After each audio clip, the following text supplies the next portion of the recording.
It's been 3 months since protests erupted right here, with many calling for change within the police departments across the country and in our community. That's when BPD came up with the Bakersfield Community Collaborative Board, which is charged with a community panel, which is reviewing all the departments, practices and rebuilding trust within the community. I want to know, how can law enforcement improve? Specifically, how can the Bakersfield Police Department can improve? How can we build and strengthen our relationship with our community?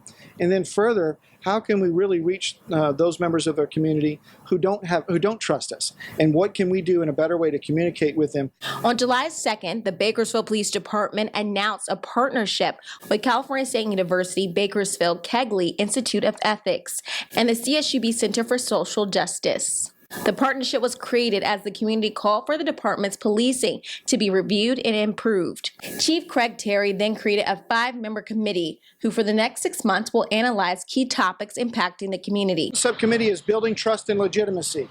One is communication and community outreach. Another subcommittee is use of force and use of force policy and oversight. And then the fourth is training and education. So really each of those subcommittees relevant to that particular topic is looking at all of the recommendations that are out there across the country, evidence-based practices, things that are being done, have been peer-reviewed.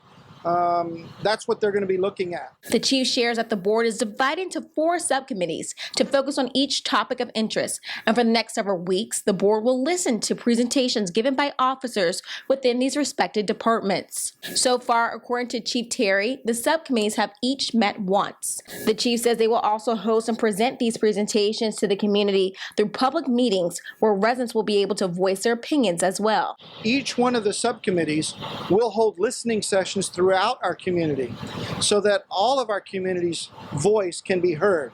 We're going to be looking for, in these listening sessions, to have community members who may not be serving on a subcommittee or directly involved in the collaborative to have an opportunity to provide input on each of these subcommittee topics. And once the 6-month review is up, the board will deliver their final recommendations to the department. The chief says as of now, the board will not be permanent. Not at this time. This specific purpose is to look at. Now, there are a lot of reform recommendations out there that involve oversight committees. They involve a lot of different types of oversight advisory boards and things like that. And that will certainly be part of what these subcommittees will talk about over the next several months. And the chief adds that the rebuilding process with the community will take additional months, more than 6 months, and adds that they're always looking for more ways to engage the community. And we did reach out to the committee to see if they had anything to say today, but they were unavailable. But they do have something to share soon. For now, in Bakersfield, Leslie Gooden, 23 ABC News, connecting you.